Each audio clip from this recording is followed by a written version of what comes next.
for me to try and convince Catholics that they shouldn't be into transubstantiation, or to convince Protestants that they should believe more strongly in the presence of Christ in communion.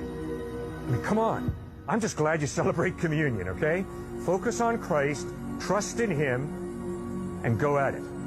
That was tough. I know. This is what happens when people turn a blind eye to the truth. This is why it's so dangerous to sear your conscience for whatever reason. Because God gives you over to the delusion, and otherwise rational people become deluded, become foolish. They are reduced to absurdity and start speaking gobbledygook that makes absolutely no sense. Roman Catholics do this when they're confronted with the teachings that they don't like of their own church, that their consciences are bound to. They do this with infant communion. It's not unique to Protestants, but it's particularly ugly when it comes to Protestantism because epistemically, they don't even have a leg to stand on from the outset, like at least the apostolic claimants to being the church have with their authority structure.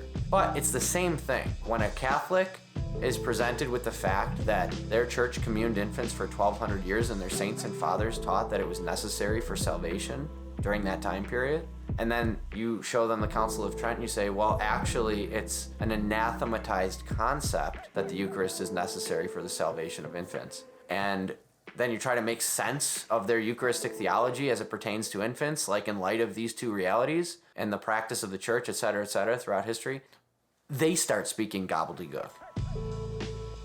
Because what's happening in that moment is cognitive dissonance.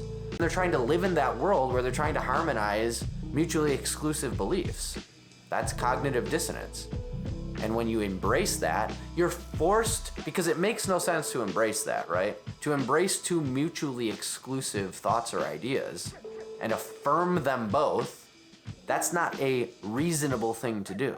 So if you're going to do that out of necessity for whatever reason or perceived necessity, whether it's comfort, whether it's pride, whether it's delusion, whatever it might be, well, you're no longer being a rational person. So we shouldn't be surprised when people start speaking irrationally, because they are dulling their rational faculties willfully in order to maintain their cognitive dissonance.